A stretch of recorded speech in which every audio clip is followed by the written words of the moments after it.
Hello lovelies, welcome to our channel Universal Movies. Today, you will be watching an 2015 action and adventure film called Chronicles of the Ghostly Tribe. Please subscribe our channel and press notification bell for latest videos. Disclaimer, this isn't spoiler content, watch it and stay safe. Many times through the years, strange things have been found in China during various excavations, from bones that don't belong to any known creature, not even dinosaurs, to thousand-year-old bodies with the skin and flesh still intact. One of the scientists involved is Professor Yang Chen, who in 1978 inaugurates Post 749 in the Kunlun Mountains, a special team dedicated to specifically finding out the secret behind all these mysterious discoveries. It is now 1979, and Bayi is one of the many soldiers working hard in the excavation. The job is exhausting and he often falls from sheer fatigue, but the professor's daughter Yang Ping is always there to support him and help him regain his strength. When Bayi met her for the first time, he felt like she had known her for a long time. The two of them have a bond that makes his friend Kang Sun jealous. After the team retrieves another giant skull from an unknown beast, the cave begins shaking and suddenly it explodes, destroying their whole camp. The soldiers, led by Officer Han Jiuyang, get their weapons ready to fight back, but the only ones to come out from the cave are Professor Yang and some workers. This incident isn't a complete loss, however a path has opened inside the mountain, so they'll send a special team to go with Professor Yang to investigate. Yang Pin immediately volunteers to help her dad, and that causes Bayi to volunteer as well, which in turn makes Kang Sun come along too. The team enters the cave and follows the discovered path until they come across a giant chasm, which they proceed to climb down while noticing a butterfly-like creature flying around them. They eventually make it to an icy platform with another chasm in the middle, so they climb down this one as well until they find an unexplored cave filled to the brim with strange fossils. After wandering around for a while, they find an exit that comes out at a complete opposite mountain from the one they entered. There, Professor Yang tells Bayi that legends say somewhere in this area is the gate of an ancient kingdom belonging to a pent-secret government. Their chat is suddenly interrupted when the other soldiers let them know of a very important find, a humongous paw print on the snow. While Han and the rest of the team finish installing a door at the mountain entrance, Professor Yang and his men begin following the trail of paw prints to find the beast that left them, which is actually nearby. The creatures they find first, however, are the little flying guys from the cave, but now they look at them more closely, they notice they aren't butterfly like they're weird-looking bats. Nothing happens when they land on a sleeve, but one of the soldiers catches one with his bare hand and that proves to be a mistake. He suddenly starts burning with a blue flame at an alarming speed until there's nothing left but his bones. Soon they're surrounded by these bats and the soldiers begin shooting to scare them away, but they lose a few men to the fire anyway. All the shots scare the giant beast and make it go away, but its sudden heavy turning causes an avalanche. The party starts running down the mountain as the snow swallows many of the soldiers, but there comes a point where they can't keep going. There's an abyss in front of them. They have no other choice but to jump, but before doing so, Professor Yang ties Bayi and his daughter together. The pair falls and their rope gets stuck on a piece of ice, and after moving from side to side a couple of times, the friction makes the rope break and the two of them fall. Even months later, while sleeping on a train, Bayi doesn't understand how he survives that fall, especially after losing even more men that get killed by hitting their heads or getting stabbed by the ice. When he awakes at the bottom of the abyss, there are only 4 party members left: Bayi, Professor Yang, Yang Ping, and Kang Sun. After retrieving as many fallen supplies as possible, the now very small team lights up some torches and continues their exploration. They come across a huge cave with a tall tower inside surrounded by building ruins that Professor Yang calls the Sacred Palace of Kunlun. The tower is said to have 9 levels where demon creatures have been sealed, and it's what Professor Yang has been looking for all this time. He gets on his knees in a sign of reverence, then lights up a candle waiting at some sort of altar, which creates a freaky, tall flame that causes a bunch of bats to show up and surround the tower with a red glow. Professor Yang believes Bayi and his daughter can open the tower door, so he sends them, and when they walk in hand, the professor's theory shows to be true. The door opens and starts glowing as a light appears at the top of the tower, summoning a bunch of spirits that fill the room. But all of it suddenly goes away when Kang Sun puts out the candle, not liking the idea of opening the gates of the devil. The cave is beginning to collapse, so the group gets going before they are reached by the rocks or the bats, who are now chasing after them. Kang Sun sacrifices himself and stays behind to serve as bait, getting killed by the bats' blue fire and taking out a bunch of them when his body explodes. There's still a bunch of bats free though, and they go after the remaining trio, who at least have put some distance between them. They find an exit, but they can't go much further. It takes them to a high edge behind a waterfall. The bats catch up and, as Bayi tries to fight them off with a torch, they manage to bite him and start a fire on his shoulder. Yang Ping pushes him off the edge, so he falls into the water to put the fire off, and she and her dad quickly follow. Bayi and Yang Ping find each other underwater but are quickly pushed apart by another giant dinosaur-like creature that captures Yang Ping in its mouth and takes her away. Devastated, Bayi swims out of and makes his way back to base under freezing temperatures. The burn on his shoulder is taken care of while Officer Han tells him they've found all the party's bodies except Yang Ping's and the professor's. Bayi is the only survivor. He decides to quit this life and return home, but on the train ride, he keeps imagining Kang Sun is there with him and disappointing himself when the illusion goes away. Bayi gets out at a train station near the countryside and is picked up by his new employer Mr. Wang, unaware that Officer Han and scientist Chen Dong are looking for him. The year is 1982 now, and Bayi begins working at Mr. Wang's library, which makes for a very peaceful life. When they go to have lunch together, Mr. Wang takes him to a local restaurant where Bayi is shocked to reunite with childhood friend Wang Qingxiang, who works there as an entertainer. Bayi suspects Mr. Wang has taken him there on purpose. While working at the library, Bayi finds a book of Professor Yang's research that even includes an illustration of the Demon Tower, making realize opening it has always been the professor's goal, and he also has always known Bayi and Yang Ping could do it, which is why he tried to keep them together and safe. Meanwhile, at post 749, the explorers found a coffin with a living woman inside that looks just like Yang Ping but calls herself Shirley. She seems to have some mysterious powers that she can't control but no memory of Yang Ping, so for now, they'll keep her locked and under constant watch while they offer her treatment. Back to Bayi, he keeps receiving Professor Yang's books at the library with specific pages marked for him.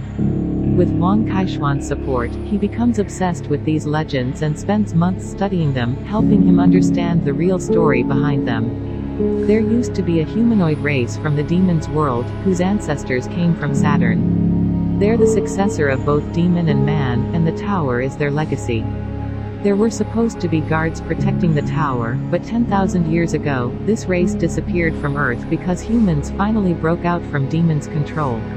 There are some questions he can't still find answers to, however, like why he and Yang Ping could open the tower, why the professor wanted to open it in the first place, and who keeps sending him all these books. 3 years later, in 1985, Officer Han is shocked to learn his team has found Professor Yang alive in the mountains, hiding inside a cave. Meanwhile, in West China, Oil City finds itself under the attack of the mysterious giant beasts. They destroy everything on their path, leaving nothing behind but ruins. Professor Yang tells Han that this must be the consequence of having opened the tower, so he goes to the area to investigate. This incident seems to have awoken Bayi's shoulder scar, which starts bothering him often, and his visit to the doctor causes him to appear on the system, which gives away his location to Han. One afternoon, the shoulder pain gets so strong that suddenly it lights a fire on Bayi's back, and he begins to display powers of his own, making every piece of furniture in the library float. Mr. Wang shows up, treating this as if it was perfectly natural, and explains that because of the bat attack, Bayi's blood has been contaminated by a demonic force that now gives him powers but could drag him to hell. Bayi doesn't understand how Mr. Wang knows all this, so he uses his own powers to transform the library into an old tomb and reveal he's the protector of Prince Yi of Su Lin Nation. There are protector spirits here too, like there had been back at the tower, including Kang's sons.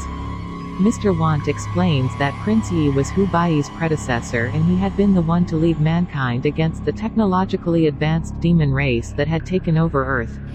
Prince Yi used his own body to seal the tower, and most demons left the planet, although a few of them hid and took human form, even going as far as marrying humans themselves. They want Hu Baiyi because as a descendant, he's the only one that can open the tower and free the demons again. At post 749, Officer Han is furious to learn that his team has lost Professor Yang, but some sudden news changes his mood for the better. Shirley has woken up and claims she has her memories back, so she wants to go looking for her father together with Hu Baiyi. Han travels to the library to recruit him, but Hu Baiyi refuses to get back in action after seeing so much death during the last mission. He quickly changes his mind however, when he learns about Shirley since he misses Yang Ping terribly. Mr. Wang thinks it's a bad idea for him to go when demons want to capture him to reopen the tower, but Hu Baiyi wants to understand how Yang Ping has come back to life, and now the beast spirits are attacking the prince's tomb too, so something needs to be done about it at the source.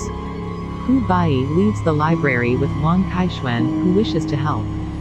They travel to northern China where they meet the team that will be looking for the Professor Chen Dong, a woman called Cao Wei Wei, a bunch of soldiers, and of course, Shirley. Hu Baiyi can't stop crying when he sees her again, but while she remembers his name, she acts rather coldly towards him and insists to be called Shirley instead of Yang Ping. The team travels through the desert by using camels. After a few days of peace, they suddenly find themselves in a sandstorm, so they ride away as fast as they can to leave it behind. There's a little detail they don't notice though. The only reason why the sandstorm doesn't follow them anymore is that they cross an invincible force shield that keeps the storm away as they enter the ruins of Oil City. Once they dismount in a safe area, they realize they actually lost a few men during their escape, including Wang Qingxiang. This second group is still in the middle of the desert without their camels, so they're trying to reach the well site they've seen in the distance when suddenly, they're attacked by one of these demon creatures. They split as they run away, and the demon kills one of the soldiers as the rest of the group reaches the well site, only to find a second demon there. This demon kills all the men except for Wang Qingxiang and a friend, who find a bicycle and make their way into Oil City to reunite with the rest of the team, who has been exploring around and finding nothing but ruins and bodies. Hearing about the demons, Hu Baiyi wants to leave to avoid another massacre like it happened last time in the mountains, but Chen Dong and Shirley want to stay and finish their mission. There isn't much time to discuss this though, because the demons find them and the team must get ready to fight. They arm themselves and shoot the first beast, thinking they've managed to kill it, then they chase after the second one. When they turn around however, the first one is gone. While the team fights the beasts, Shirley runs away to enter an abandoned school, and Hu Baiyi follows her there. He finds a bunch of bodies hanging from the ceiling and a hole in the ground which he enters to discover an underground tunnel that takes him to the prince's tomb. There's a demon there too, which pushes Hu Baiyi and hurts him, but before it can go any farther, Shirley shows up and tames it, making it go away. Then she uses her powers to make Hu Baiyi's unconscious body levitate into the coffin, which she closes before leaving. Back in town, more demons have arrived, so the team hides in the highest floors of buildings to shoot silver bullets and rocket launchers from afar. They manage to hit a few, but most demons dodge them and climb the buildings to go after them. Wei Wei manages to avoid being found by pretending to be a mannequin, then she runs to hide inside a bus with Wang Qingxiang while they try their best to survive the constant hits the demon that has been chasing her keeps throwing at the vehicle. Hu Baiyi wakes up inside the coffin and is desperate to get out, but he notices something magical is happening. His wounds are closing and healing at an incredible speed. Mr. Wang's spirit appears before him, telling him the coffin will help the prince live again. Then Hu Baiyi finds himself falling through darkness and showing up in front of the tower. There, he can finally learn what has happened to Yang Ping. The beast that captured her brought her to the cave and dropped her on the flame, which burned her body and made it apt for the demon queen to take over. Now Shirley is in control of the demons and is unleashing them in town. After the beast is gone, Bayi approaches the tower to talk to the queen's spirit, learning that Yang Ping was the other person that could open the door because she's her descendant. She refuses to give up her body, and points out that killing her would kill Yang Ping as well. Bayi swears he'll find a way, and finding this amusing, the queen sends him back to town. Finding the demon attacking the bus, Bayi quickly shoots it to free his friends, but he can't do anything about Chen Dong, who is hanging on the edge of a roof. The demons keep coming after him, but Shirley needs him to open the tower door, so she jumps in his defense, throwing a car at the beasts to make them go away. The ones attacking their friends are still around and ready to strike. Chen Dong is even putting his gun against his temple to choose his own death instead of giving his life to a demon. But at the moment, Bayi looks into Shirley's eyes and realizes he'll never get Yang Ping back, so he shoots her 3 times, causing all the demons to disintegrate and the tower to crumble. Admitting Bayi is the only one with the power to kill her, Shirley kisses him before falling unconscious and transforming back into Yang Ping. Bayi cries over her death, but Yang Ping suddenly speaks and expresses how glad she's to see him one more time, so Bayi picks up her body and takes it to the prince's coffin, hoping to heal her. He lays down with her inside, and as he touches her forehead with his, he gets a vision of her memories. Yang Ping had powers since she was a little kid, including the ability to bring beings back to life, but her mother forbid them to use them. It wasn't until she saw her burn in blue fire that she understood her mother was a descendant from the demons that took a human form and married normal people. This is why Professor Yang had been researching the tower his whole life. He hoped one day he could save his daughter from the destiny that awaited her. Back in the cave, the only reason why they survived the fall was that Yang Ping had used her powers to revive them all. Before the connection ends, Yang Ping tells Bayi that she loves him and requests not to give up on trying to find her father. Bayi respects this wish and leaves the desert with his team on the camels, ready to keep on searching while a giant beast watches them from afar. Please subscribe our channel, turn on notifications and stay tuned for latest videos. Thank you for watching.